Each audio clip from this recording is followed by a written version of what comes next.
Hola, clase. Okay, today I want to do a brief lesson on definite and indefinite articles. So definite articles, the translation into English would be the. So if we say something like the book, the table, right, we're referencing something specific, so it's definite. Your indefinite articles, the English translation would be a or some.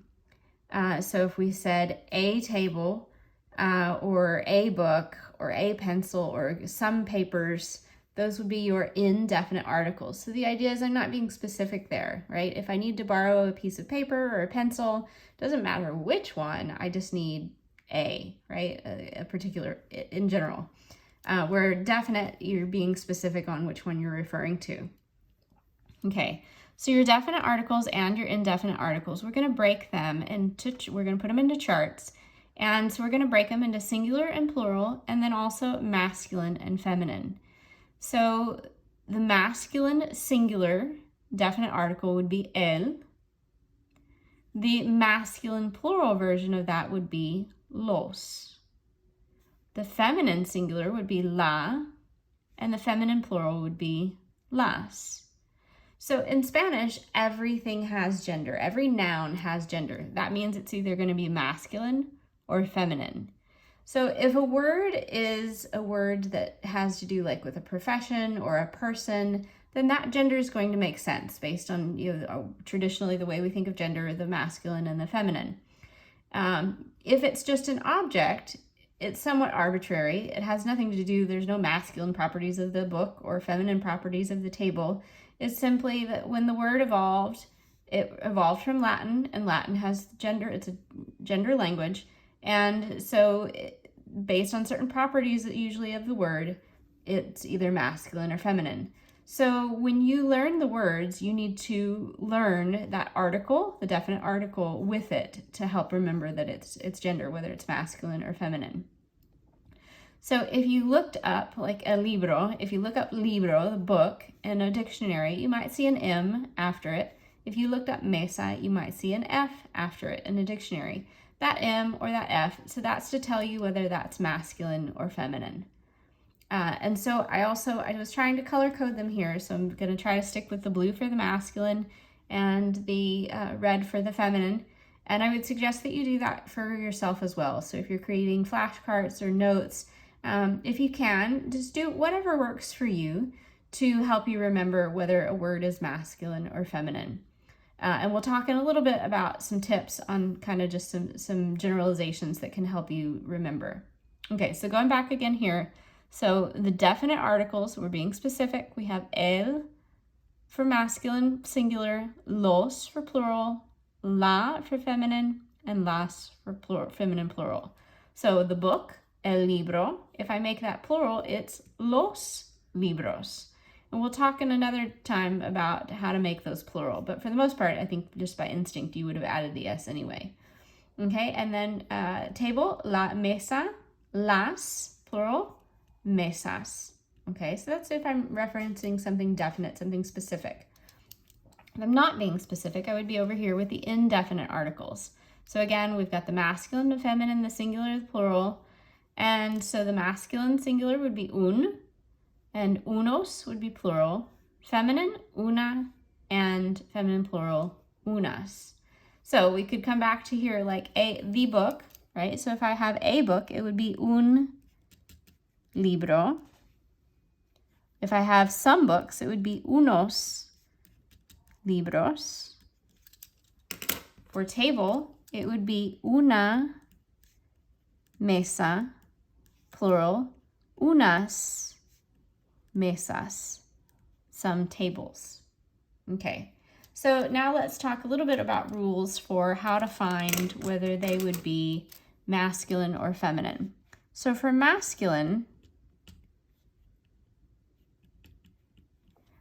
typically, and again, these are not perfect rules, but if the word ends in an O,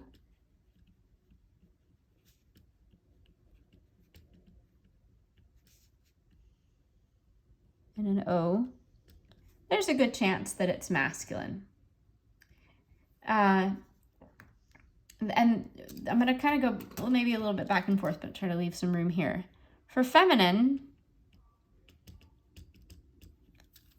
typically, if the word ends in an A. So these aren't guaranteed rules. We'll find some exceptions, trust me. But typically, if you don't know, you could guess, right? The O for the masculine and the A for the feminine. Let's add some more to the feminine ones that'll work. If you see a word that ends in a TAD or a DAD, those words will also typically be feminine. So these words correspond to what would be the TY or the LY in English. So for instance, if you think university, in Spanish that would be universidad. So you have that DAD. Also liberty. So la libertad. So that's a TAD one. Okay.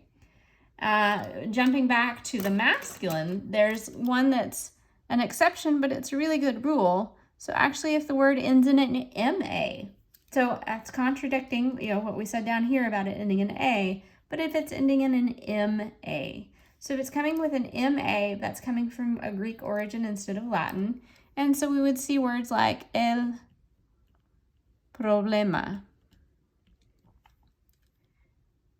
or el programa.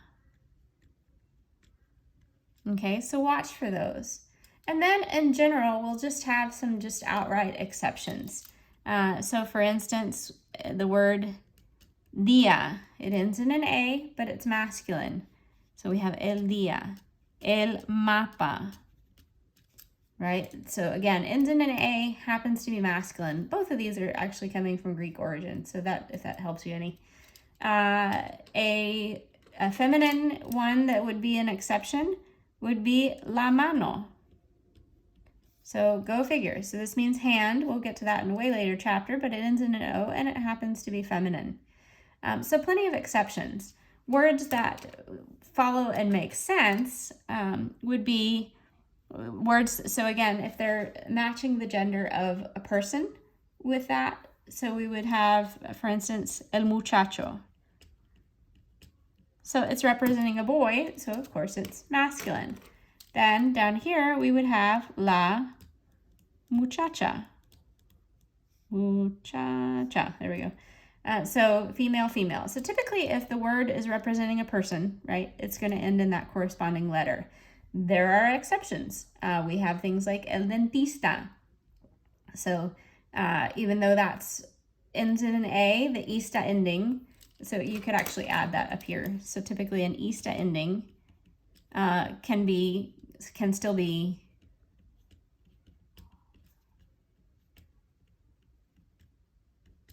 but technically it could actually be masculine or feminine. So if you have a male dentist, it would be el dentista. But a female dentist would also be dentista, but it would be la dentista. So just some things to watch for. So a lot of times profession or just to kind of gender identity words, they're going to change. The O will change to an A to make it feminine. And then some things won't change, like with the ista endings. So your book has more details. Make sure that you focus on those and read through them. Adios.